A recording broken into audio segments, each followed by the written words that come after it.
नमस्कार। गंगा कावेरी व्याख्यान माला के 52वें व्याख्यान में आप सभी प्राध्यापक बंधुओं, शोधार्थी बंधुओं तथा समस्त विद्वज्जनों का हृदय से स्वागत है। आज ये बताते हुए बहुत खुशी है हमें कि 1 वर्ष पूरा हुआ है इस कार्यक्रम की जो श्रृंखला गंगा कावेरी के नाम से चल रही है। पिछले वर्ष 31 जुलाई को आज प्रेमचंद जयंती के अवसर पर इस कार्यक्रम का प्रारंभ हुआ था। 51 व्याख्यान अब तक हो चुके हैं। आज 52वां व्याख्यान है इस आभासी मंच पर और आज बहुत ही हर्ष का विषय है। यद्यपि इस श्रृंखला में एक से बढ़कर एक व्याख्यान हुए हैं जो हमारे लिए गौरव का विषय हैं, लेकिन आज हमारे साथ एक और गौरव जुड़ रहा है। बिहार में बिहार विश्वविद्यालय मुजफ्फरपुर में प्रोफेसर और अध्यक्ष के पद पर लंबे समय तक जिन्होंने सेवा की है, ऐसे प्रोफेसर प्रमोद कुमार सिंह सर हमसे आज जुड़े हुए हैं और आज उनका व्याख्यान प्रेमचंद की इतिहास दृष्टि पर होना है। तो ऐसे मौके पर हम आप सभी का हृदय से स्वागत करते हैं। आप में से अधिकांश प्रतिभागी साथियों को यह मालूम है कि गंगा कावेरी व्याख्यान माला लाल बहादुर शास्त्री महाविद्यालय गोंडा उत्तर प्रदेश, पोम्पई कॉलेज एकड़ा मंगलुरु कर्नाटक और मंगलुरु विश्वविद्यालय हिंदी अध्यापक संघ के संयुक्त तत्वावधान में गतिमान है।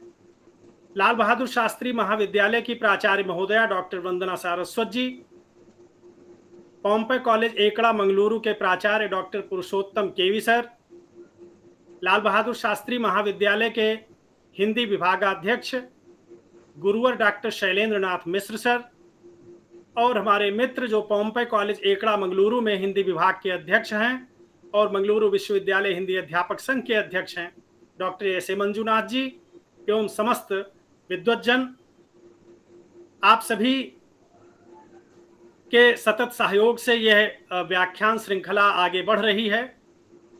मैं इसमें अधिक औपचारिकता में न पड़ते हुए मैं लाल बहादुर शास्त्री महाविद्यालय गोंडा के हिंदी विभागाध्यक्ष गुरुवर डॉक्टर शैलेंद्र नाथ मिश्र सर को आमंत्रित करता हूं कि वह आज के मुख्य वक्ता प्रोफेसर प्रमोद कुमार सिंह सर, जो हिंदी साहित्य के प्रतिष्ठित लेखक हैं, लंबे समय तक जिन्होंने अध्यापन कार्य किया है, उनका संक्षिप्त परिचय देने की कृपा करें। बहुत बहुत धन्यवाद जयशंकर जी। आवाज आ रही है? जी सर। गंगा कावेरी व्याख्यान माला के इस 52वें व्याख्यान में आज डॉक्टर प्रमोद कुमार सिंह जी का मैं हार्दिक स्वागत करता हूं। प्रोफेसर प्रमोद कुमार सिंह जी का व्यक्तित्व मेरे हृदय पर इस रूप में अंकित है कि मैंने गोरखपुर पुनश्चर्या पाठ्यक्रम में उनको एक बार सुनने का अवसर प्राप्त किया था। मुझे ध्यान है कि वो भारतीय हिंदू परंपरा पर बोल रहे थे, लेकिन उनका वक्तव्य आज तक विस्मृत नहीं हो पाया। हम सबके जीवन में बहुत कम ऐसा अवसर आता है कि जब किसी के वक्तव्य या लेखन शैली को एक बार स्पर्श हो जाए, एक बार संपर्क हो जाए और जीवन भर के लिए वो आपके लिए एक मील का पत्थर साबित हो। हमारे जीवन में 4 जो है ऐसे विद्वान जिन्होंने अपने वक्तव्य शैली से हमारे हृदय पर अंकित किया है अपने आप को। उनमें हमारे गुरु डॉक्टर महेंद्र नाथ पांडे जी, लखनऊ विश्वविद्यालय के प्रोफेसर गुरु प्रोफेसर सूर्य प्रसाद दीक्षित जी, और अब इस समय नहीं है दिल्ली विश्वविद्यालय में डॉक्टर कृष्णदत्त पालीवाल जी। इसी क्रम में प्रोफेसर प्रमोद कुमार सिंह जी का वक्तव्य शैली और उनका विद्वतापूर्ण जो वक्तव्य था वो आज तक मैं भूल नहीं पाया। इस व्याख्यानमाला में प्रारंभ से ही मैं आयोजकों के साथ जुड़ करके ये चाहता था कि जो है सर का व्याख्यान इसमें हो, और उन्होंने बड़ी कृपा की है कि उन्होंने अपने इस अवस्था में जब उन्होंने सारे कार्यों को संपन्न करके और इस समय वो सेवानिवृत्त का लाभ ले रहे हैं, अवकाश प्राप्त करके अपने रुचि के अनुसार जो कार्य कर रहे हैं, उसमें हम लोगों के अनुरोध को उन्होंने स्वीकार किया है। ये बहुत बड़ी बात है, उनकी बड़ी कृपा है हम पर कि उन्होंने इसको स्वीकार किया। डॉक्टर प्रमोद कुमार सिंह का जन्म 3 जनवरी 1942 को, इस समय तो समस्तीपुर नाम से हम लोग जानते हैं, लेकिन उस समय दरभंगा के नाम से वो जिला था और वहाँ पे विभूतपुर गांव में उनका जन्म हुआ था। आपने बिहार विश्वविद्यालय में हिंदी विभाग के प्रोफेसर अध्यक्ष के रूप में कार्य तो किया ही, साथ ही आपने हिंदी पत्रकारिता और जनसंचार विभाग में निदेशक के रूप में भी आपने इसी विश्वविद्यालय में कार्य किया है। शोध कार्य तो अनगिनत हैं। जिन छात्रों का आपके ऊपर आपका आशीर्वाद रहा है, उन्होंने पीएचडी और डीलिट की उपाधियां प्राप्त की हैं। आपके शोध परक ग्रंथों में विद्यापति पदावली में लोक संस्कृत का चित्रण, पुरानी हिंदी का हेमचंद्रीय वीर काव्य, वंद विद्रोह के मानववादी कवि किशोर, विद्यापति पदावली के आकर स्रोत और प्रेमचंद का पत्रकारिता विमर्श महत्वपूर्ण है। आप एक अध्यापन के कार्य के साथ साथ रचनाकार के रूप में भी आपने अपना बहुत समय दिया है हिंदी साहित्य संसार को। आपके काव्य ग्रंथों की श्रृंखला में अनार्य सत्य, डंक और डमरू, दिग्नाग शुंड, छागलोपनिषद जैसे काव्य ग्रंथों की सूची हमारे सम्मुख है। इसी क्रम में आपने लगभग 25 संपादित ग्रंथों का संपादन कार्य भी किया है।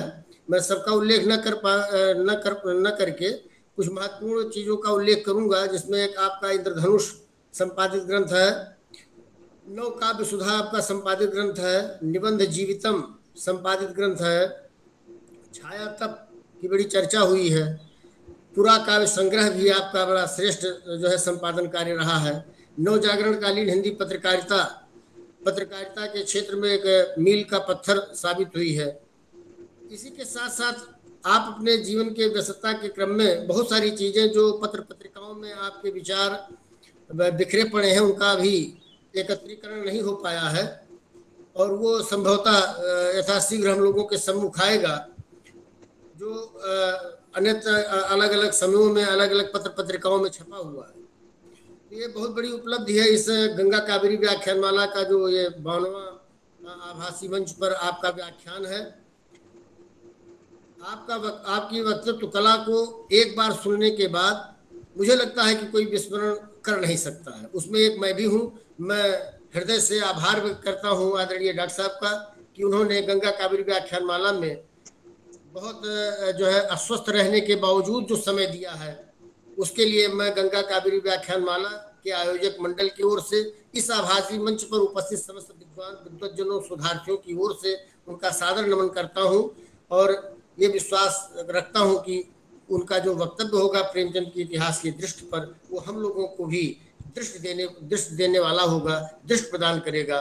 बहुत बहुत धन्यवाद जी।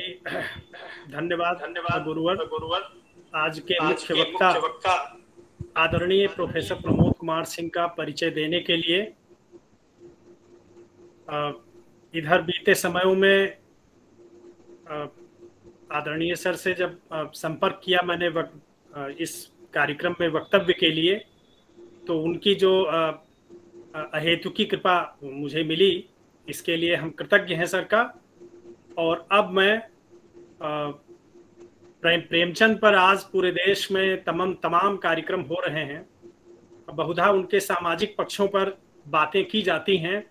आज का ये वक्तव्य विषय प्रेमचंद की इतिहास दृष्टि पर केंद्रित है, जो बहुत महत्वपूर्ण है। और ऐसे प्रतिष्ठित लेखक विद्वान प्रोफेसर प्रमोद कुमार सिंह को आज हम अपने बीच में वक्ता के रूप में पाकर आह्लादित हैं। बहुत आदर के साथ हम उनका स्वागत कर रहे हैं। सर, आपका स्वागत है आज के वक्तव्य विषय पर अपना व्याख्यान देने के लिए। Professor Pramod Kumar Singh sir. वागर्थायु संपृक्तौ वागर्थ प्रतिपत्तये जगतः पितरौ वंदे पार्वती परमेश्वरौ। श्रद्धेय विद्वज्जन, आदरणीय कार्यकर्तागण और इस व्याख्यानमाला के संयोजक गण,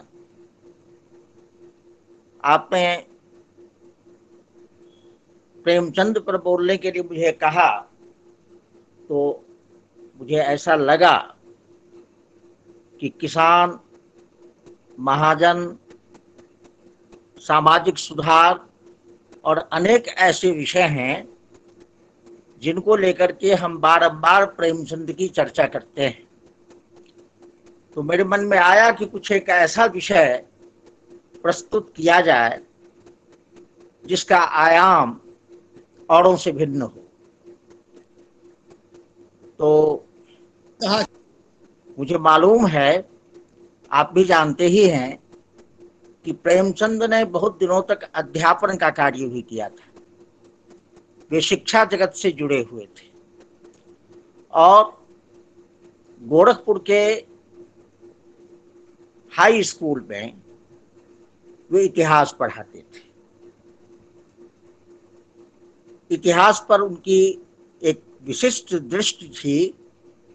तो अक्सर ऐसा कहा जाता है कि प्रेमचंद इतिहास को, उसकी चीजों को गड़े मुर्दों से उपमित करते थे। अक्टूबर 1928 में जयशंकर प्रसाद के नाटक स्कंदगुप्त विक्रमादित्य की समीक्षा करते हुए उन्होंने माधुरी में कहा था कि आज इतिहास के गड़े मुर्दों को उखाड़ना ठीक नहीं है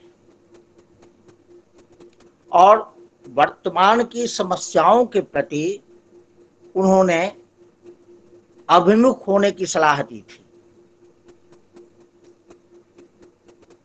स्मरण आता है कि गोदान का मेहता भी एक जगह कहता है कि अतीत का भार हमारी कमर तोड़ देता है। यानी वर्तमान के प्रति प्रेमचंद की निष्ठा रही है और इन दो संदर्भों को सामने रखते हुए ऐसा लगता है, लोग समझते हैं कि प्रेमचंद को इतिहास से, अतीत के गौरवगान से, अतीत के प्रसंगों से जुड़ने में कोई रुचि नहीं थी। लेकिन यह तो इस विषय का पूर्व पक्ष है कि प्रेमचंद ने एक ढंग से कह दिया कि प्रसाद का यह नाटक जो स्कंदगुप्त विक्रमादित्य पर अवलंबित है, वह भाषा की दृष्टि से, विषय की दृष्टि से जनोपयोगी नहीं है। संभवतः उनको स्मरण नहीं रहा होगा कि प्रसाद ने अपने विशाख नाटक के पहले संस्करण में कहा था कि मेरी इच्छा भारतीय इतिहास के उन अप्रकाशित प्रकांड प्रसंगों को सामने रखने की है जिन्होंने हमारे वर्तमान को बनाया है। स्वयं स्कंदगुप्त में इतिहास के आवरण में भारत के अतीत का गौरव झांकता है, जिससे उस समय के भारत को प्रेरणा मिल सकती थी। प्रेमचंद का भी यही दृष्टिकोण रहा है कि अतीत की कथा अगर कही जाए तो निश्चित तौर पर उससे वर्तमान को कोई न कोई प्रेरणा प्राप्त हो।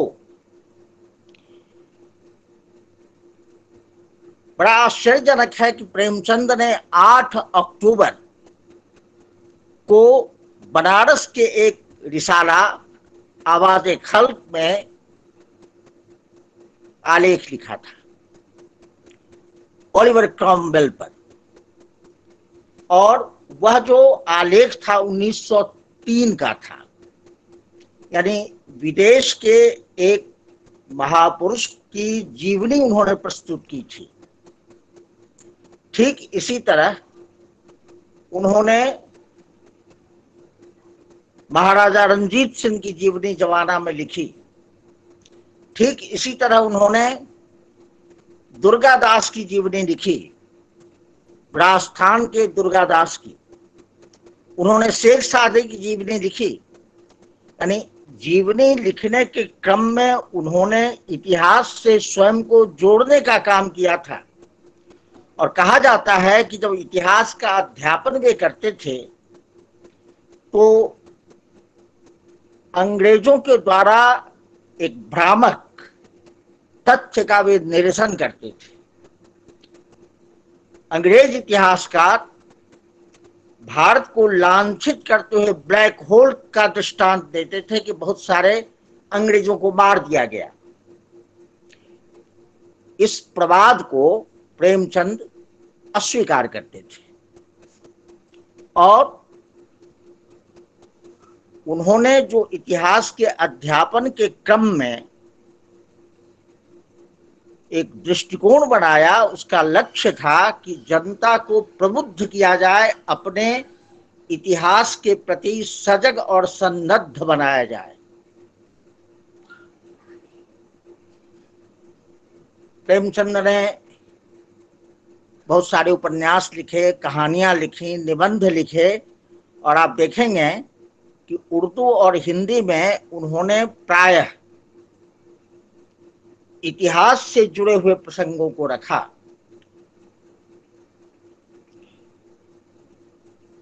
एक उपन्यास उन्होंने लिखा था रूठी रानी, जिसको अमृत राय ने मंगलाचरण में संकलित किया है। यह 1907 का उपन्यास है जो कई किस्तों में जमाना में छपा था और अब वह पुस्तकाकार भी मिलता है। उसी तरह उन्होंने जमाना में सितंबर 1910 में प्रकाशित कराया था रानी सारंधा। जमाना में ही अप्रैल 1911 में उन्होंने राजा हरदौल की कहानी लिखी थी और जमाना में ही 1912 की जनवरी मास में उन्होंने आल्हा नामक एक कहानी लिखी थी। तो इन बातों से लगता है कि उनका रुझान इतिहास के प्रति था, लेकिन इतिहास को वे किस दृष्टि से देखते थे, किन संदर्भों में देखते थे, इस पर थोड़ा विचार कर लेना चाहिए। प्रेमचंद की एक मशहूर कहानी है शतरंज के खिलाड़ी। अक्टूबर 1924 में माधुरी में इसका प्रकाशन हुआ था और लखनऊ में ही बैठकर प्रेमचंद ने यह कहानी लिखी थी। 1924 में उन्होंने करबला नाटक लिखा था और 1924 में कई ऐसी रचनाएं लिखी थी। 25 में उन्होंने रंगभूमि का सृजन किया था, उसका प्रकाशन हुआ था। तो मुझे लगता है कि असहयोग आंदोलन के विफल होने के बाद देश का मनोबल जो टूट चुका था, उसको एक ताकत देने के लिए प्रेमचंद ने इतिहास को औजार की तरह इस्तेमाल किया था। ये असहयोग आंदोलन जो गांधी का गोरखपुर के चौड़ी चौड़ा के संदर्भ में स्थगित कर दिया गया, रोक दिया गया और पूरा का पूरा देश उद्वेलित हो गया था, उसको लेकर के बालकृष्ण शर्मा नवीन ने इस पराजय को गीत का रूप दिया था। आज खड्ग की धार कुंठिता है, खाली तू नीर हुआ, विजय पताका झुकी हुई है, लक्ष्य भ्रष्ट यह तीर हुआ। तो जब लक्ष्य भ्रष्ट हो गया असहयोग आंदोलन और देश का मनोबल क्षणित होने लगा, शमित होने लगा, तो प्रेमचंद ने उसको अपने ढंग से इतिहास का एक सिलसिला बनाया।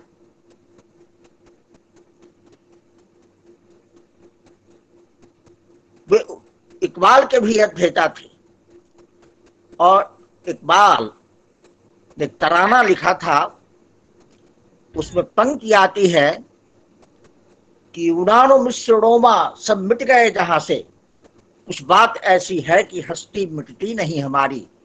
बड़ी बड़ी सभ्यताएं नष्ट हो गई, बड़े बड़े साम्राज्य विध्वस्त हो गए, परंतु हिंदुस्तान की हालत यह है कि इसकी हस्ती, इसके व्यक्तित्व में कोई भी विकार नहीं आया। यह बचा हुआ है, बना हुआ है, महफूज है।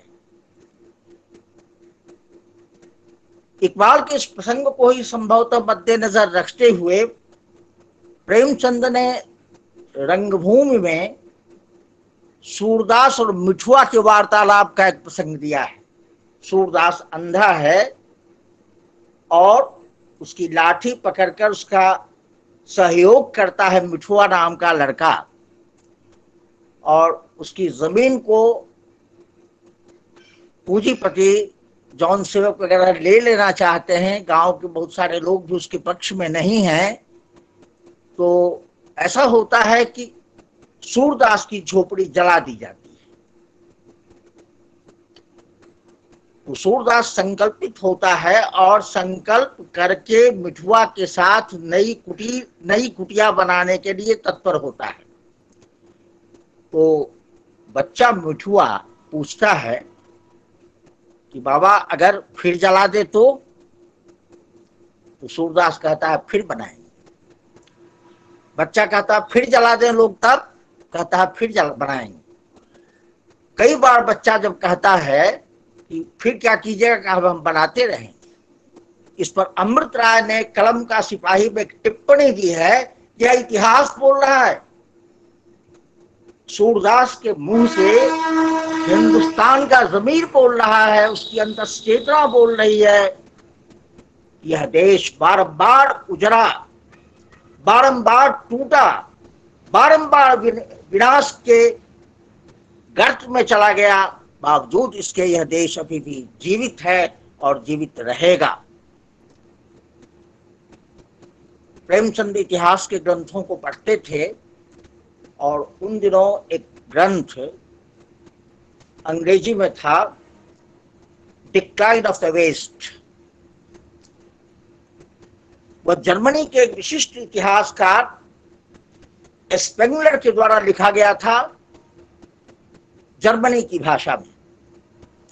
उसका अंग्रेजी रूपांतर इन्होंने पढ़ा होगा और स्पेंगलर को संभवतः इकबाल ने भी पढ़ा होगा, क्योंकि जर्मनी में जाकर उन्होंने पीएचडी की उपाधि ली थी। तो स्पेंगलर ने डिक्लाइन ऑफ द वेस्ट में लिखा कि हर सभ्यता का एक सिलसिला होता है, उसका बचपन होता है, उसका यौवन होता है, उसका वार्धक्य होता है और अंत में उसकी समाप्ति होती है। यानी किसी भी बड़ी सभ्यता का विनाश अवश्यंभावी है। तो यह जो पाश्चात्य चिंतन था जर्मनी का, उसको न इकबाल ने स्वीकार किया और न प्रेमचंद ने। सूरदास कहता हम बार बार बनाएंगे, यह देश बार बार टूटेगा और बार बार इसका निर्माण होता रहेगा। तो ध्वंस के साथ साथ निर्माण की प्रक्रिया भी चलती रहेगी। प्रेमचंद इस विश्वास के साथ, इस आस्था के साथ इतिहास को समझ रहे थे, समझा रहे थे। उसी दौर में पस्ती के माहौल में जब शतरंज के खिलाड़ी का लेखन हुआ तो एक विचित्र स्थिति सामने आई। लखनऊ जो सभ्यता का केंद्र था, संस्कृति का केंद्र था, जिस लखनऊ में अंतिम सांसें नवाबी की ली जा रही थी, वहां वाजिद अली शाह को अंग्रेजों ने गिरफ्तार कर दिया। यह इतिहास का सच है। प्रेमचंद ने इस सच को नहीं रखा, उन्होंने इस रूप में रखा कि मीर और मिर्जा नवाब के दो सिपहसालार हैं, जागीरदार हैं, और जब नवाब ने चाहा कि सिपाही आए, जागीरदार आए, सहयोग करें, तो ये दोनों शतरंज के खिलाड़ी थे और देखा कि यहाँ रहने में फंस जाने का ज्यादा मौका है, तो एक वीरान मस्जिद में जाकर दोनों शतरंज खेलने लगे। और वहां बाहर के हल्ला से, शोरगुल से बचे हुए थे। शतरंज खेलने के क्रम में बादशाह को बचाने के लिए शाह और मात के खेल में मीर और मिर्जा लड़ गए और दोनों ने शतरंज के बादशाह को बचाने के क्रम में एक दूसरे की गर्दन काट दी। कितना बड़ा व्यंग्य है यह। राजनैतिक, भारत के राजनैतिक अधःपतन पर प्रेमचंद ने कितनी कठोर टिप्पणी की है कि देश के बादशाह को बचाने के लिए कोई आगे नहीं आ रहा, संभ्रांत वर्ग का, समृद्ध वर्ग का, समर्थ वर्ग का, परंतु शतरंज के बादशाह को बचाने के लिए मीर और मिर्जा एक दूसरे का कत्ल कर देते हैं। यह राजनैतिक अधःपतन की पराकाष्ठा है। प्रेमचंद ने एक तरह से तत्कालीन इतिहास को प्राचीन संदर्भ देते हुए देश में जो एक भ्रामक स्थिति पैदा हो गई थी उस पर कठोर टिप्पणी की थी। प्रेमचंद ने मानसरोवर के प्रथम भाग के प्राक कथन में लिखा है कि इतिहास में जो कुछ लिखा जाता है, आरंभिक यह प्राक कथन का ऐसे ही कि इतिहास में जो कुछ लिखा जाता है वह यथार्थ होता है परंतु असत्य होता है, और कथा में जो कुछ भी लिखा जाता है वो काल्पनिक होता है, असत्य होता है, परंतु वह सत्य होता है। यानी इतिहास तथ्यपरक होता है और कथा सत्यनिष्ठ होती है। तो फैक्ट और ट्रुथ का जो अंतर है, इसको सामने रखते हुए प्रेमचंद कहते हैं कि इतिहास का जो तथ्यात्मक रूप है उसमें लड़ाई है, हिंसा है, असहिष्णुता है, स्वार्थ है, घृणा है, एक दूसरे को तोड़ने की स्थिति है, परंतु साहित्य में जोड़ने की स्थिति है। उसमें सत्य को सुंदर रूप में रखा जाता है और यही साहित्य का सौंदर्य है, जिसके चलते हम इतिहास को जब साहित्य का अंग बनाते हैं, साहित्य में जब इतिहास का हम विनियोग करते हैं तो इतिहास मनोरम और शोभन और सार्थक हो जाता है। अब आप देखेंगे कि इसके तहत क्या निष्कर्ष आता है। प्रेमचंद ने नबी यानी हजरत मोहम्मद को अपनी कहानियों का विषय बनाया। उन्होंने तैमूर लंग को विषय बनाया। उन्होंने नादिर शाह पर कहानियां लिखी। उन्होंने मध्यकाल के बहुत सारे ऐसे हिंसक और क्रूर लोगों पर कहानियां लिखी जिनके बारे में इतिहास बार बार कहता है कि ये कातिल थे, ये विनाशकारी कार्यक्रम किया करते थे। पर प्रेमचंद ने अपनी कहानियों में निश्चित तौर पर ऐसे जो दुर्दांत मध्यकालीन व्यक्तित्व थे, जो देश को, समाज को, लोगों को संतप्त करते थे, कष्ट देते थे, वैसे लोगों के बीच गहन मानवता का परिचय देने का प्रयास किया है। यानी इनके जो इतिहास के क्रूर और नृशंस व्यक्ति थे वे साहित्य में आकर सुंदर हो जाते हैं। उनके हृदय की कोमलता, उनके हृदय की मानवीयता सामने आने लगती है। एक कहानी मुझे याद आ रही है, क्षमा शीर्षक कहानी, जिसमें स्पेन तक मुसलमान गए थे और मुसलमान जो स्पेन तक गए थे उनको ब्लैक मूर कहा जाता है इतिहास में आज भी। तो स्पेन में जाकर मुसलमानों का साम्राज्य स्थापित करने वाले जो मुसलमान थे उनको क्रूर माना गया, अत्याचारी माना गया, परंतु प्रेमचंद ने वैसे शासकों के प्रति भी एक सद्भाव की अभिव्यक्ति की है और उन्होंने उसको एक ढंग से बनाने का प्रयास किया है। यानी मनुष्यता के प्रति मध्यकाल में भी जो लोग थे वे उतने बुरे नहीं थे, इतिहास जितना उनके बारे में कहता है। यह प्रेमचंद का दृष्टिकोण था। एक विवाद हुआ था जब उन्होंने करबला नाटक 1924 में प्रकाशित कराया, तो मुसलमानों के बीच का एक इतिहास वहां है। उसमें प्रेमचंद कहते हैं कि उस करबला की लड़ाई में इस्लामी सैनिकों के अलावा कुछ हिंदू भी शरीक हुए थे, जिन हिंदुओं ने मुसलमानों का साथ दिया था। इस पर उस समय बहुत सारे लोग नाराज हो गए और कहा यह अनैतिहासिक तथ्य है, ये ऐसा नहीं हुआ होगा कि करबला की लड़ाई में हिंदू गए होंगे।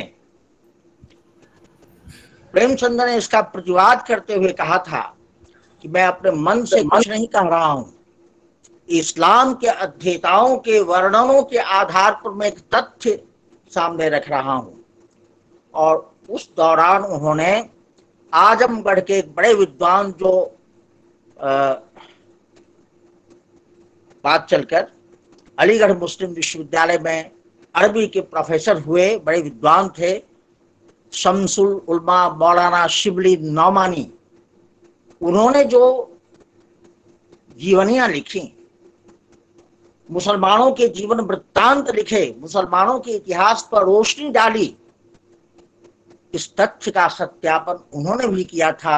और जहां तहां जो संदर्भ मिले थे उसके बल पर प्रेमचंद ने कहा कि निश्चित तौर पर हिंदुओं ने मुसलमानों का साथ दिया था करबला की लड़ाई में।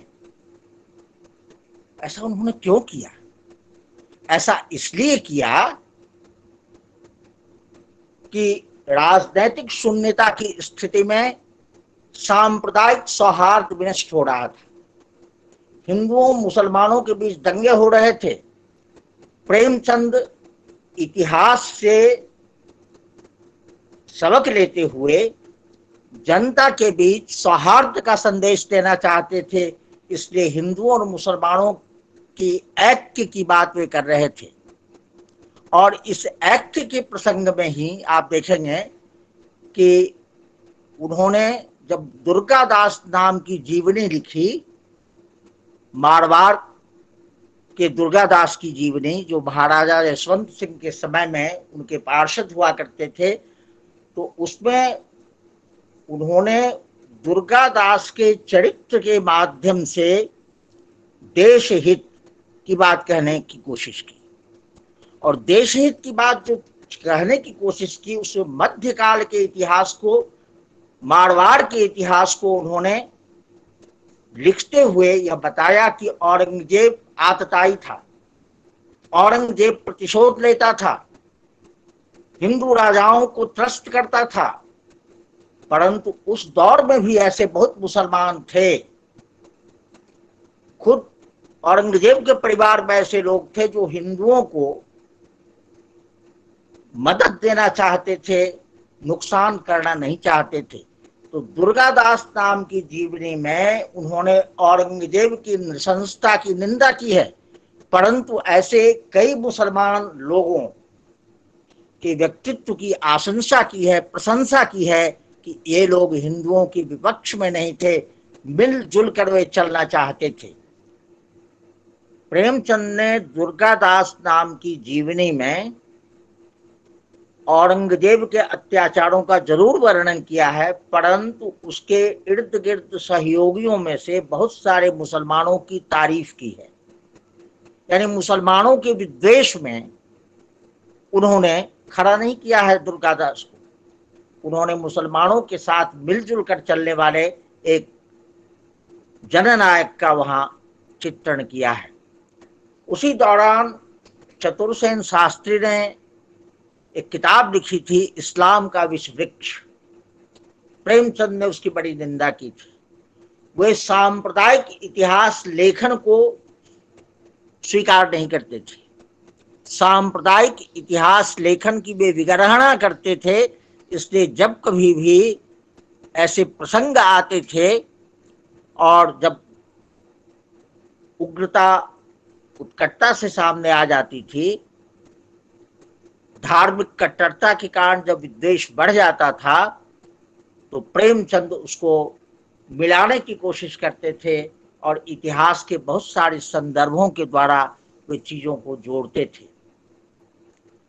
इसी क्रम में एक चीज आपको बताएं, एक कहानी है मानसरोवर के 6ठे भाग में, राज्य भक्ति,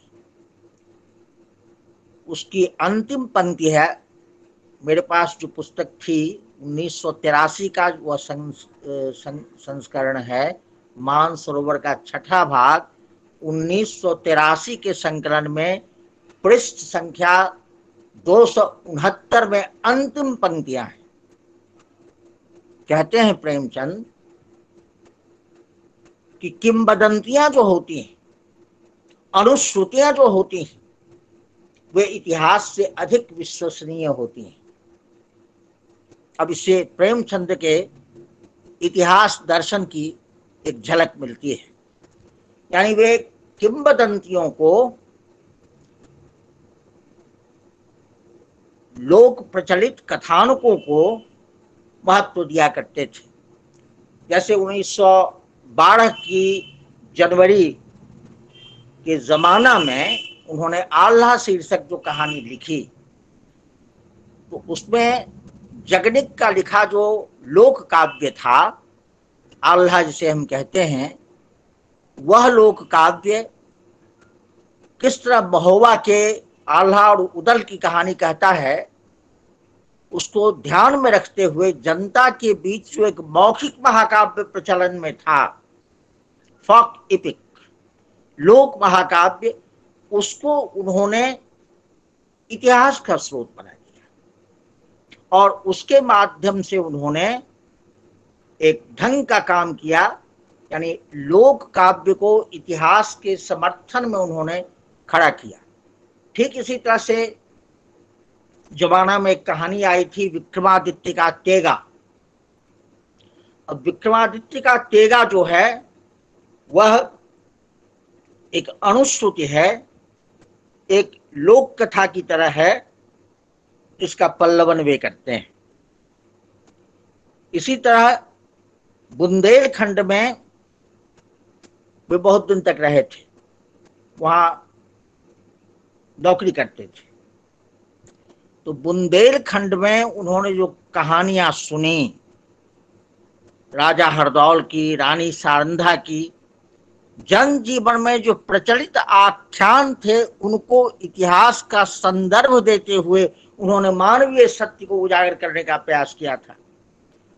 तो यह उनके ऐतिहासिक दृष्टिकोण का एक विशेष पक्ष है कि जिसमें वे इतिहास को तथ्यों की अपेक्षा लोक जीवन के प्रवादों से, उसकी अनुश्रुतियों से भी जोड़ना चाहते थे। तो प्रेमचंद जब निबंध लिखते थे, कहानियां लिखते थे, अब देखिए 1870 में इटली का जोसेफ मैजनी का देहांत हो गया था। सोजे वतन में उन्होंने कहानी लिखी, मैजनी से जुड़ी हुई कहानी, सांसारिक प्रेम और देशक प्रेम। तो हुब्बे वतन यानी देशक प्रेम को सामने रखते हुए उन्होंने मैजनी के ऐतिहासिक चरित्र में निहित मानवीयता को भी दिखाया और किस तरह से सांसारिक प्रेम की उपेक्षा करते हुए देश के लिए वो कुर्बान हो गया। सोजे वतन की वह एक मशहूर कहानी है। ऐसे लोग संसार का सबसे अनमोल रतन की बात करते हैं, जो उनकी आरंभिक कहानी थी, मगर यह जो कहानी है वो 1908 की कहानी है, सोजे वतन में जो संकलित हुई। और एक सूचना मैं और आपको दे दूं, अक्सर किताबों में मिलता है, संदर्भों में मिलता है कि सोजे वतन का प्रकाशन 1908 में हुआ था। यह गलत सूचना है।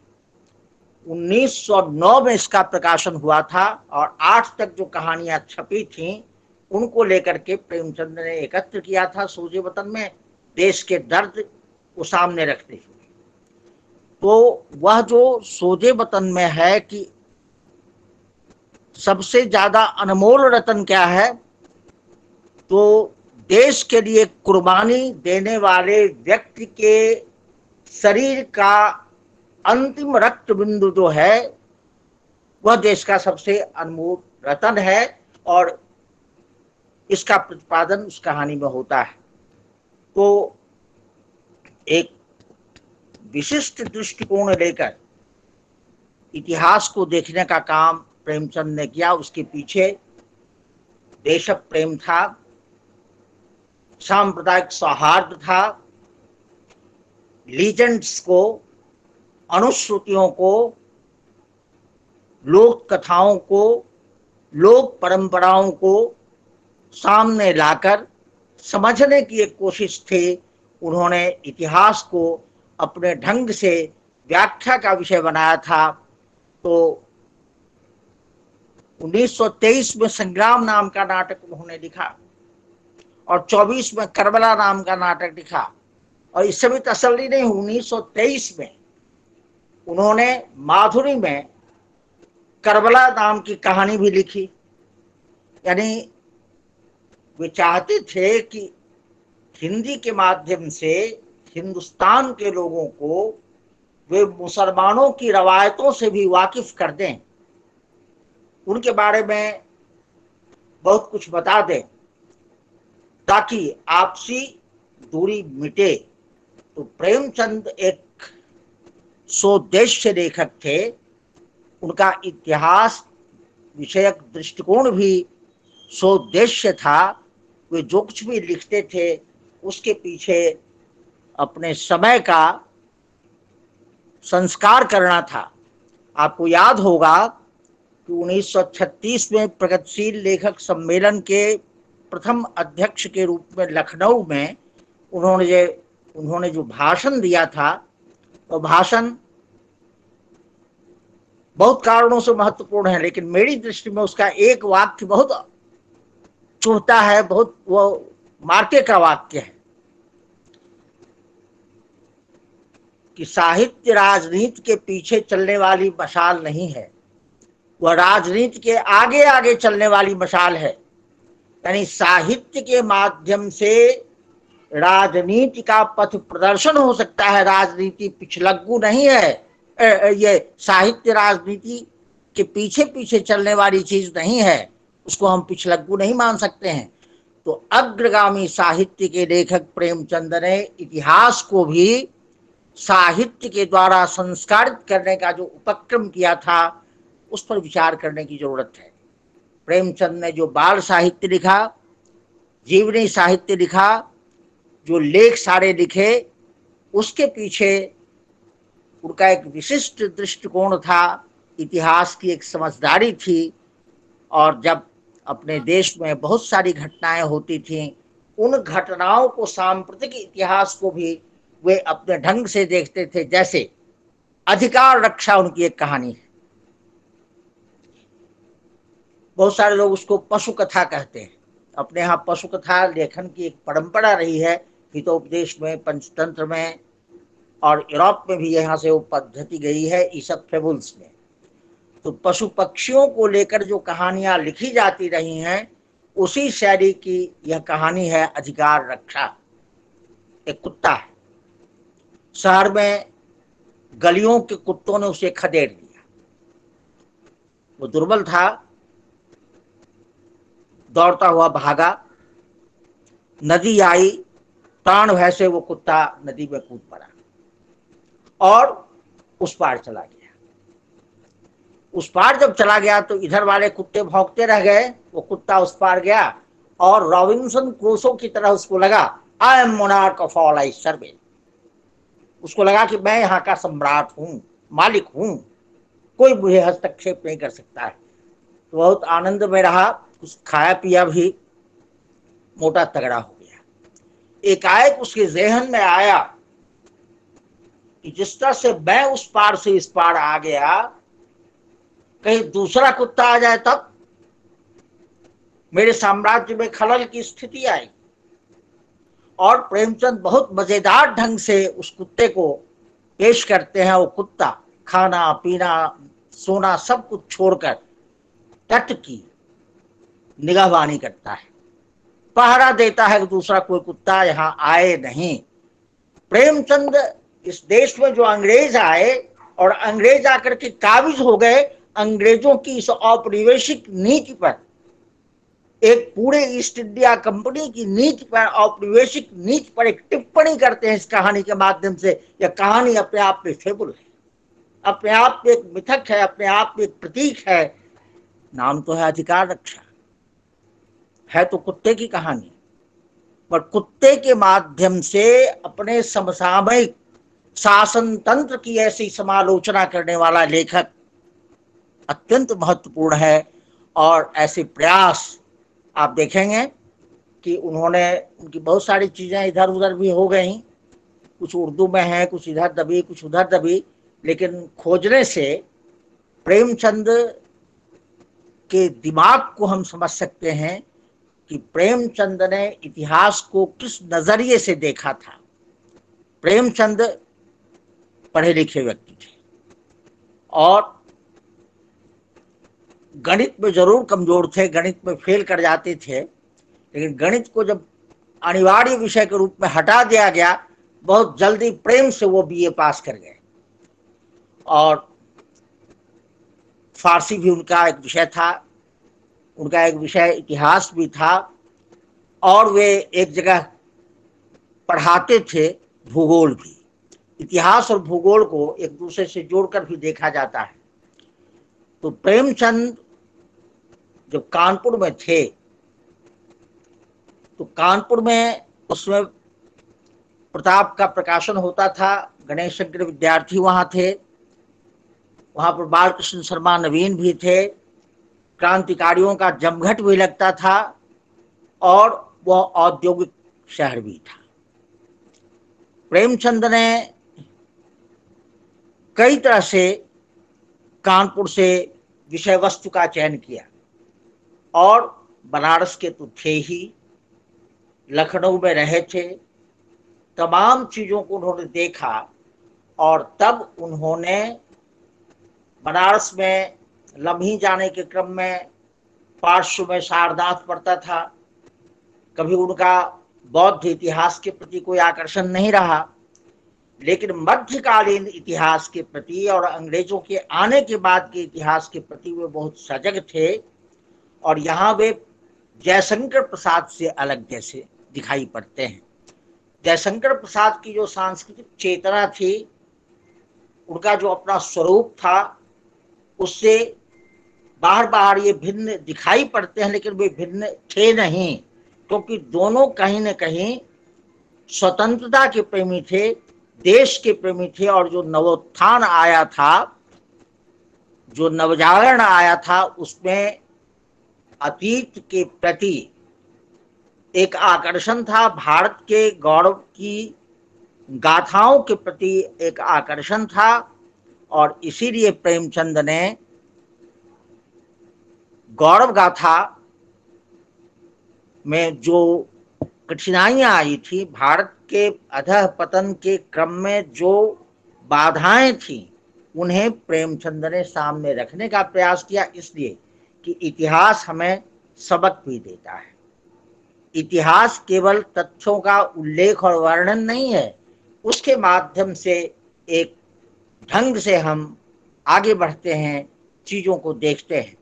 तो ऐतिहासिक घटनाओं को हम कैसे देखते हैं, मुख्य बात यह होती है। इसलिए प्रेमचंद चाहे जिस रूप में जिस विधा का भी इस्तेमाल करते हो, पत्रकारिता के क्रम में भी उन्होंने जब जागरण शुरू किया, हंस शुरू किया, तो आपको स्मरण होगा कि जब उन्होंने हंस का काशी अंक निकाला, तो लोग समझते हैं वो पत्रकारिता का काशी का अंक है। काशी के बारे में उन्होंने तमाम लोगों को लेकर के कुछ आलेख, कुछ कहानियां, कुछ कविताएं संग्रहित कराई। उसी विशेषांक में जयशंकर प्रसाद का वह बहुत प्रसिद्ध गल्प है गुंडा। गुंडा उसी में छपा था। गुंडा कहानी का प्रकाशन उसी काशी अंक में हुआ था। तो जब कभी भी मैं काशी अंक को देखता हूं तो मुझे लगता है कि पत्रकार प्रेमचंद यहाँ इतिहासकार है। वे क्षेत्रीय इतिहास में भी रुचि रखते हैं, वे स्थानीय इतिहास में भी रुचि रखते हैं। इसलिए काशी के लिखने के क्रम में प्रकारांतर से उन्होंने काशी के वैशिष्ट्यों को प्रकट करने का काम किया है और इस सिलसिला से वह काशी अंक प्रकारांतर से इतिहास का ग्रंथ बन जाता है। तो यह अंक अगर नहीं आया होता, हंस का काशी अंक ना आया होता, तो आगे चलकर बहती गंगा जैसा उपन्यास हिंदी को नहीं मिला होता। शिव प्रसाद मिश्र रुद्रकाशी के, जो बनारस हिंदू विश्वविद्यालय में हिंदी के प्रोफेसर थे, उन्होंने जो एक छोटा सा उपन्यास लिखा जो बहुत ही महत्वपूर्ण है, बहती गंगा, उसमें काशी के 200 वर्षों के इतिहास को विविध कहानियों के संयोजन के द्वारा उन्होंने मूर्त किया था। तो काशी के इतिहास को एक सुसंबद्ध क्रमबद्ध रूप देने के क्रम में जो बहती गंगा का टेक्स्ट, उसका जो पाठ हमारे सामने आता है, उसके पीछे प्रेमचंद के काशी अंक की महिमा है।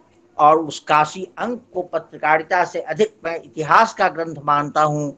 काशी के इतिहास को उन्होंने संजोया है और वह आज भी पठनीय है। बात चलकर कई लोगों ने काशी पर बहुत कुछ लिखा। तो प्रेमचंद जब उर्दू में लिख रहे थे तब भी उनकी दृष्टि क्षेत्रीय विशेषताओं के प्रति थी। अब जैसे इतिहास के कई पक्ष होते हैं। एक पक्ष है इतिहास का, आर्थिक इतिहास का आजकल बहुत चलन है। आर्थिक इतिहास लिखने के क्रम में लोग बहुत तरह की बातें करते हैं। तो अमावस्या की रात्रि शीर्षक एक कहानी है प्रेमचंद की। अमावस्या की रात्रि में गदर के बाद 1857 के विद्रोह के बाद जो देश में आर्थिक विघटन होता है और महाजन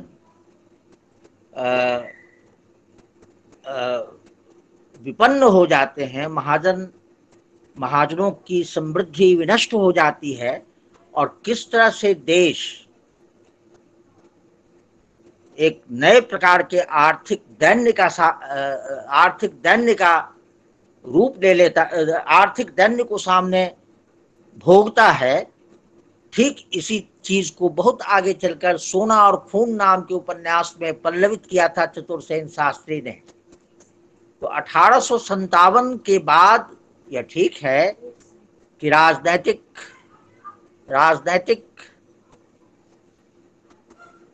स्थिरता आई, राजनैतिक प्रभुत्व आया अंग्रेजों का, लेकिन आर्थिक दृष्टि से किस तरह से उस युग में भारत का दुख दैन्य बढ़ा। तो यह जो आर्थिक इतिहास की दृष्टि से पहल है, वह प्रसाद जी की भी कहानी है 1911 की ग्राम। उसमें कैसे जमींदार पर महाजन काबिज हो जाता है, कैसे पूंजीवाद सामंतों को दबा देता है, इसका आख्यान है। और अमावस्या की रात्रि में प्रेमचंद ने आर्थिक इतिहास के क्रम में एक संदर्भ दिया है, एक छूटा हुआ संदर्भ दिया है कि कैसे महाजन कमजोर पड़ जाता है, कैसे जनता का दुख दैन्य बढ़ जाता है और कैसे शोषण प्रारंभ हो जाता है अंग्रेजों का। तो प्रसाद ये भारतेंदु ने जो लिखा था, अंग्रेज राज सुख साज सजय सब भारी, पै धन विदेश चली जाए यह अति ख्वारी। तो ये पंक्तियां ऐसे ही नहीं आई थी। दादा भाई नौरोजी ने जब भारत की संपदा के गंगा से टेम्स तक के प्रवाह का वर्णन किया तो दादा भाई नौरोजी ने भी इस आर्थिक पराभव को रेखांकित किया था। भारतेंदु, दादा भाई नौरोजी वगैरह ने, प्रेमचंद ने इसी आर्थिक शोषण को सामने रखते हुए जो एक पृष्ठभूमि दी है वह इतिहास की समझ पर आधारित है। और हम प्रेमचंद के समग्र साहित्य में एक समग्र दृष्टि देखते हैं, एक ऐसी दृष्टि देखते हैं कि इतिहास को मनुष्य से जोड़ना है, इतिहास को केवल कंकर पत्थर और खंडहरों से नहीं जोड़ना है। जबकि उनके पड़ोस में सारनाथ का उत्खनन हुआ था और वहाँ के पत्थरों में उनकी अभिरुचि नहीं थी, उनकी अभिरुचि मनुष्य की प्रगति में थी, मनुष्य के भविष्य के सुनहरे रूप में उनका मन अटका हुआ था। प्रेमचंद ने मनुष्य केंद्रित इतिहास की अवधारणा हमारे सामने रखी थी। तो बंधुओं, प्रोफेसर तिवारी ने, प्रोफेसर मिश्र जी ने मुझे प्रेरित किया। बीमार हूँ फिर भी प्रेमचंद के नाम पर लगता है कि मेरा स्वास्थ्य ठीक हो रहा है। पता नहीं आपको कैसा लगा। तो अब मैं समापन करूं, बोलिए तिवारी जी। जी जी सर। आपको तो लग रहा है कि हम सुनते ही जाएं। आवाज कम है क्या? उधर से नहीं आ रही है? मेरी आवाज आपको मिल रही है सर? हाँ, अब मिली। आपको सुनते हुए तो ऐसे लगता है कि जैसे हम सुनते ही जाएं। और जितना आप इतने प्रेमचंद की इतिहास दृष्टि जैसे विषय पर जितने संदर्भों को आपने प्रस्तुत किया है सर, हम इसके लिए क्या कहें, हम निःशब्द हैं। केवल इंगित किया है, इस पर तो बहुत काम हो सकता है। इंगित किया है हमने केवल, तो आप विद्वत जन के सामने इंगित किया है कि किसान महाजन इतना ही भर नहीं, कुछ और भी एस्पेक्ट्स हैं जिन पर सोचने की जरूरत है। प्रेमचंद तो कोई बहुत छोटे साहित्यकार नहीं न थे, उनका आयाम बड़ा सुविस्तृत था, बहुत बड़ा था। तो बड़ा था इसलिए उनके मुद्दे भी बड़े थे, वे समसामयिक ही नहीं शाश्वत भी थे। इतिहास को देखने का अपना एक दृष्टिकोण था। अब जैसे प्रेमचंद को अब तो हम लोग नवजागरण से भी जोड़ते हैं, तो नवजागरण को वे किस रूप में देखते थे, बंगाल के साहित्यकारों ने भी उनकी आशंसा की थी। तो हमने तो केवल कुछ संदर्भ दिए ताकि इस विषय पर आगे भी चलकर कुछ काम हो, प्रेमचंद के जीवनी साहित्य पर भी काम हो, इतिहास के प्रसंगों पर भी काम हो। और सामाजिक इतिहास की दृष्टि से आज एक बात कही जा सकती है बंधुवर कि प्रेमचंद का पूरा साहित्य जो 36 तक छपा,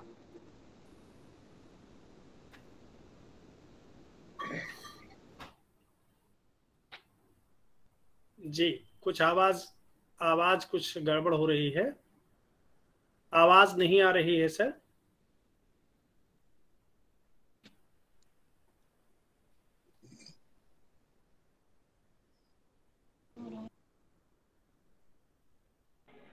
सर उनका संपर्क कट गया होगा शायद। बंद है सर, माइक्रोफोन बंद है।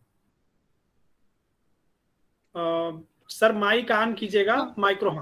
हाँ हो गया। हाँ जी जी। तो मैं कह रहा था कि 1903 से 1936 तक जो उन्होंने लिखा वह सारा का सारा ऐतिहासिक साहित्य है। आज हम उसको इतिहास की दृष्टि से पढ़ सकते हैं। उस समय के सामाजिक इतिहास, आर्थिक इतिहास, राजनैतिक इतिहास को हम देख सकते हैं। अब जैसे गोदान को हम पढ़ेंगे तो फ्रैगमेंट्स ऑफ लैंड्स, भूमि के टुकड़े जो बट रहे हैं, अलगोजा जो हो रहा है, परिवार जो विखंडित हो रहा है, संयुक्त परिवार जो टूट रहे हैं, किस तरह की स्थितियां बन रही हैं, वह आर्थिक प्रसंग आता है। जब हम कर्म भूमि को आज पढ़ते हैं तो उस समय में कर्म भूमि गांधी के आंदोलन का एक दृष्टांत था, मगर आज हम कर्म भूमि के द्वारा जान की बाजी लगाकर अंग्रेजों की मुखालिफत करने वाले भारत का एक चित्र देखते हैं। उसमें हम मंदिर प्रवेश की भी बात देखते हैं, पंडित पुजारी और तीर्थों की भी हम बात देखते हैं। तो ऐसे ही जब हम उनकी बहुत सारी कहानियों को देखते हैं, पंच परमेश्वर को पढ़ते हैं, इसको उसको सबको पढ़ते हैं। अब आपको याद होगा कि सुजान भगत नाम की उन्होंने एक कहानी लिखी थी। तो सुजान भगत की चर्चा कम होती है, उषा प्रेमवदा की वापसी की चर्चा ज्यादा होती है, और भीष्म साहनी के चीफ की दावत की चर्चा अधिक होती है। तो वृद्धों के ऊपर लिखने के क्रम में प्रेमचंद ने बालकों पर भी लिखा। बालकों के मनोविज्ञान के साथ साथ उन्होंने वृद्धों के मनोविज्ञान पर भी लिखा। अब सुजान भगत भगत हो गए, एक तरह से अपने परिवार में अवकाश प्राप्त करके दान दक्षिणा भोजन, ये दान दक्षिणा भक्ति भाव में लग गए। तो सारा कुछ उन्होंने बच्चों को सौंप दिया। उसका एक दिन ऐसा होता है कि वो दान जब ज्यादा देने लगते हैं तो पकड़ लेता है बच्चा, हाथ पकड़ लेता है, इतना इतना दान दिया जाता है। वो चुप रह गए। उसका अगले दिन से फिर वो एक कर्म क्षेत्र में उतर गए, कुट्टी काट के, गरासा चला के, खेत जोत कर उन्होंने स्वयं को स्थापित किया और बच्चों के पहले जाकर के खेत की परवरिश शुरू कर दी। उषा प्रेमवदा की वापसी में जो गजाधर बाबू हैं वे भी घर पर आए हैं शांत भाव से रहने के लिए, लेकिन परिस्थितियां ऐसी बनती हैं कि फिर वे लौट जाते हैं अपने कर्म क्षेत्र में। तो सामाजिक दृष्टि से जो बदलाव आ रहे हैं, प्रेमचंद ने उनको हमारे सामने रखा। उनकी समर यात्रा की जो कहानियां हैं, भारतीय राजनीति के एक विशिष्ट युग के इतिहास की तरफ से उनको हम देख सकते हैं। किस तरह से अंग्रेजों का विरोध करते हुए भारत की जनता सन्नद्ध होती है। तो आज जो प्रेमचंद का साहित्य है, तो प्रेमचंद का जो साहित्य हमारे सामने है वह इतिहास का ही विषय हो गया। आज हम प्रेमचंद के साहित्य को सामाजिक, राजनैतिक, आर्थिक, राजनैतिक संदर्भों में देखेंगे तो इतिहास लेखक को वहां से सामग्री मिलेगी। उस युग का इतिहास जब कोई लिखने चलेगा तो प्रेमचंद उनको एक स्रोत की तरह दिखाई पड़ेंगे। जैसे आज मान लीजिए हम शुंग काल या गुप्त काल का इतिहास लिखने चलते हैं तो कालिदास की रचनाएं हमको वहां स्रोत की तरह दिखाई पड़ती हैं। फिर बंद आवाज आ रही है, आवाज आ रही सर, आवाज आ रही है? जी जी आ रही सर। 100% क्या हुआ? बोलिए। हाँ, तो बंधुओं, इतिहास के बारे में एक व्युत्पत्ति की दृष्टि से लोग कहते हैं इतिहास यही हुआ था। तो यही हुआ था तो हम कैसे देखते हैं उसको? ऐसा जो था क्यों हुआ, कैसे हुआ, और आज हम उसको किस रूप में आकलित करते हैं, यह प्रेमचंद बखूबी समझते थे और विषय का चयन वे करते थे। तो इसमें बहुत सावधानी वे बरतते थे। इससे उनकी कहानियां, उनके लेख, अब जैसे मलकाना शुद्धि पर उन्होंने लिखा था, आर्य समाज से भी जुड़े हुए थे। तो शुद्धि आंदोलन का भी अगर कुछ संदर्भ लेना हो तो हम प्रेमचंद में देख सकते हैं कि मलकाना राजपूतों की शुद्धि पर उनका क्या विचार था।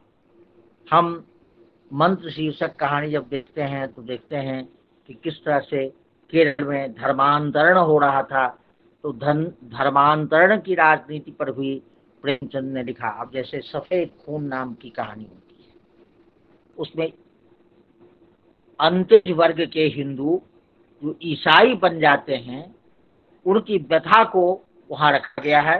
तो उस समय का जो इतिहास है, प्रेमचंद की दृष्टि वहां भी जाती है कि किस तरह से ईसाई बन रहे हैं लोग, किस तरह से मुसलमान बन रहे हैं, क्यों बन रहे हैं, और उसका फलाफल क्या है, यह भी उन्होंने विचार किया था। तो अब जैसे 1915 के करीब ही सरस्वती में कविता हीरा डोम की छपी थी। अरे भाई तो आवाज तो पाइए नहीं रहा। तो वहां अब आज वह संदर्भ हो जाता है इतिहास का। प्रसाद जी ने भी जब चंद्रगुप्त मौर्य लिखा, जब स्कंदगुप्त लिखा, तो उनकी भी दृष्टि भारत के खंडित मनोवृत्ति, खंडित राज्यों के बीच एक समग्र भारत की चिंता की बात थी। तो स्वतंत्रता प्रसाद जी का भी लक्ष्य है, स्वतंत्रता चंद का भी लक्ष्य है। तो आजादी की लड़ाई के दिनों में इतिहास को कैसे पढ़ा जाए, अब ऑटोबायोग्राफी जो जवाहरलाल नेहरू की है, या आत्मकथा सत्य के प्रयोग के नाम से जो गांधी की है, या फिर डिस्कवरी ऑफ इंडिया जो नेहरू की है, तो कैसे इन लोगों ने आजादी की लड़ाई के क्रम में इतिहास को देखा था और इतिहास को बनाया भी। प्रेमचंद ने इतिहास को बनाया भी और इतिहास को समझाया भी। इस दृष्टिकोण से उनकी रचनाओं का पारायण अपेक्षित है। तो बंधुओं, मैं आपसे विदा लेना चाहता हूँ। तथास्तु। सबको प्रणाम, विद्वज्जनों को मेरा नतशित प्रणाम। बहुत बहुत धन्यवाद सर, इतने सारगर्भित व्याख्यान के लिए। ढेर सारे सूत्र आपने अपने वक्तव्य में छोड़े हैं हम लोगों के बीच में। आज के कार्यक्रम में जो प्रतिभागी साथी, जो विद्वज्जन सभी लोग जुड़े हुए हैं, उनके धन्यवाद ज्ञापन के लिए हमारे मित्र डॉक्टर एस ए मंजूनाथ जी, जो पॉम्पे कॉलेज एकड़ा मंगलुरु में हिंदी विभाग के अध्यक्ष हैं, मंगलुरु विश्वविद्यालय हिंदी अध्यापक संघ के तो अध्यक्ष थे ही, इधर उन्होंने अपने दायित्व का विस्तार किया है। कर्नाटक राज्य विश्वविद्यालय महाविद्यालय शिक्षक संघ के वो अध्यक्ष हो गए हैं, हिंदी अध्यापक संघ के अध्यक्ष हैं। मैं उन्हें आमंत्रित करता हूं कि वो धन्यवाद ज्ञापन करके आज के कार्यक्रम को समापन की ओर ले चलें। डॉक्टर मंजूनाथ जी। धन्यवाद तिवारी जी, धन्यवाद देने हैं तो मुझे बुलाने के लिए। मित्रों, आप सभी जानते हैं यह गंगा कावेरी व्याख्यान माला आज ही के दिन में 2020 में जुलाई 31 को प्रेमचंद की जन्म जयंती के अवसर पर यह व्याख्यान माला शुरू हुई थी। और हम सभी को यह हर्ष का विषय है कि आज का यह दिन हमारे लिए एक जैसे कि वर्षगांठ का दिन है। आज हमारा इस व्याख्यान जो की श्रृंखला जो है 1 साल पूरे होने को है, आप सभी के सहयोग की वजह से। तो यह गंगा कावेरी व्याख्यान माला श्री लाल बहादुर शास्त्री महाविद्यालय गोंडा उत्तर प्रदेश और हिंदी विभाग पॉम्पे कॉलेज एकड़ा मंगलुरु एवं मंगलुरु विश्वविद्यालय हिंदी अध्यापक संघ की ओर से यह चलाई जा रही है। आज का व्याख्यान रहा, ये आज का व्याख्यान 52वां व्याख्यान है। 50 व्याख्यान हो चुके हैं, अभी 52वां व्याख्यान है। इस व्याख्यान में डॉक्टर प्रमोद कुमार सिंह जो प्रोफेसर और विभागाध्यक्ष जो सेवानिवृत्त हैं,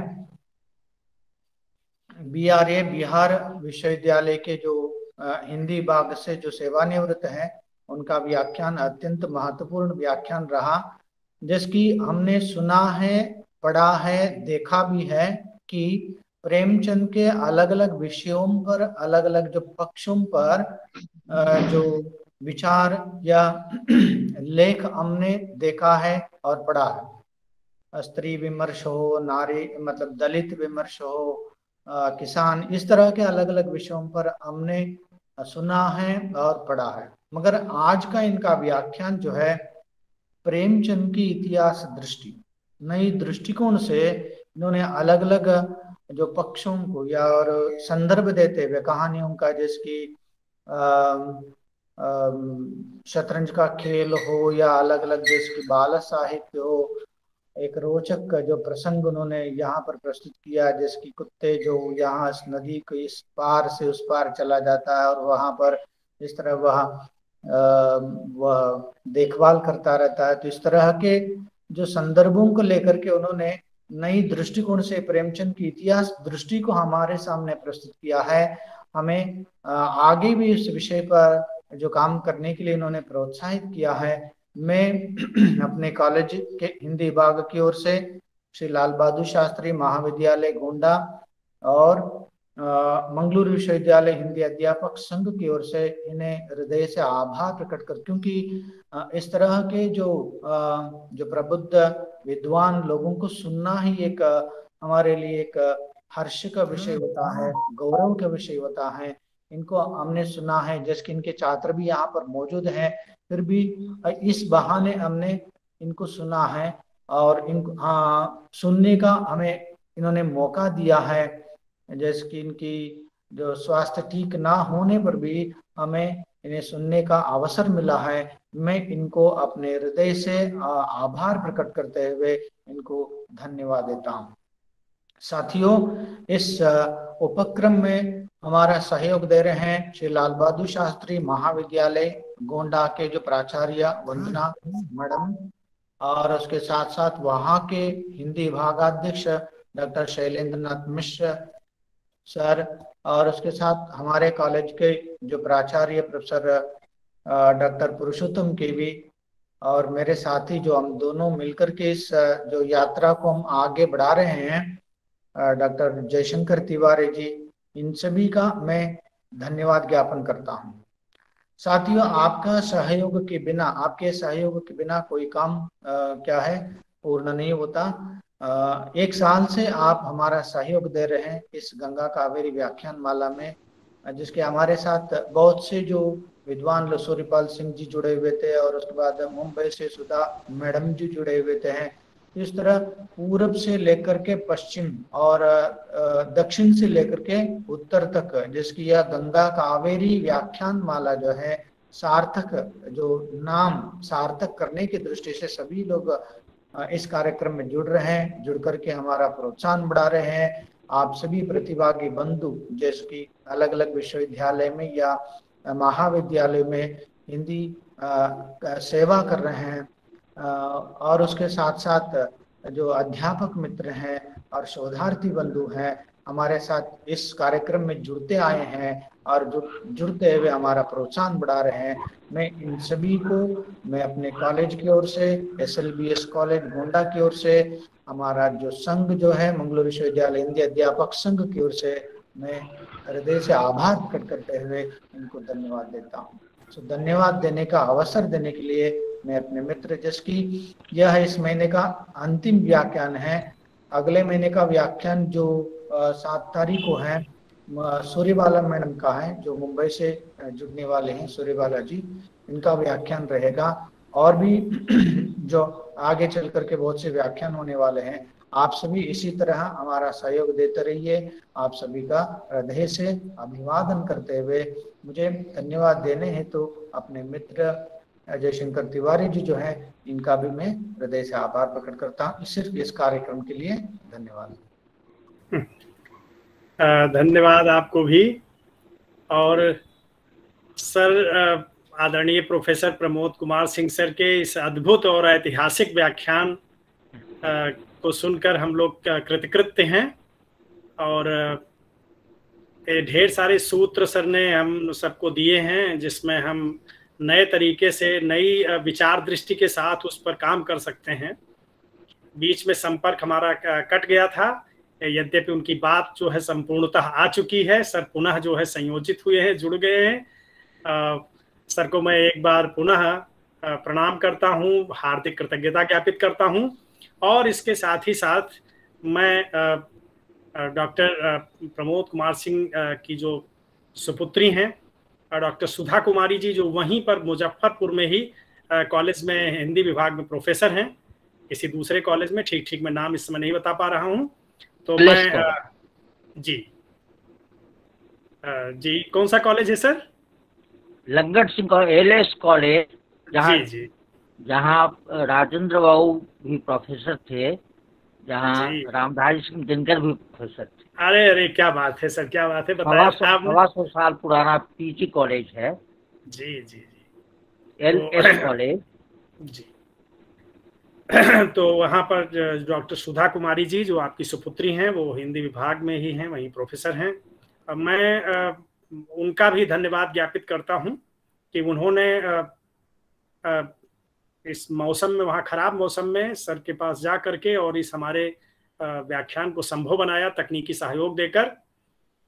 और इसी के साथ जितने लोग हमसे जुड़े हुए हैं, हमारे अभिभावक एवं गुरुतुल्य डॉक्टर सूर्यपाल सिंह सर, ठीक इसी तरह से इकोनॉमिक्स डिपार्टमेंट में डॉक्टर अभय श्रीवास्तव सर हमारे साथ जुड़े हुए हैं, और ढेर सारे मतलब नाम हैं, हम उनको सूची हमारे सामने दिख रही है।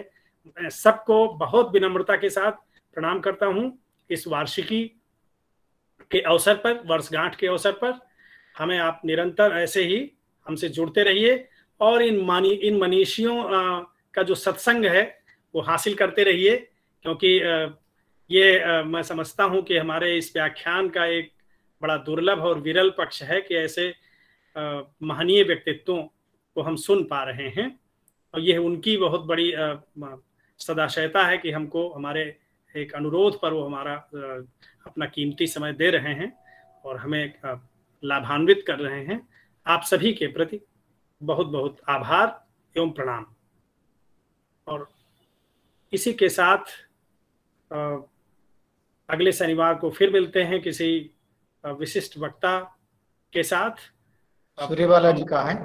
हाँ, डॉक्टर सूर्यबाला जी, जैसा कि अभी सूचना दी गई है, जो मुंबई की हैं और प्रतिष्ठित लेखिका हैं, तो उन्हें हम सुन सकेंगे अगले शनिवार को ठीक 5 बजे। आप सभी को प्रणाम, बहुत बहुत आभार। इसी के साथ कार्यक्रम के समापन की घोषणा की जाती है।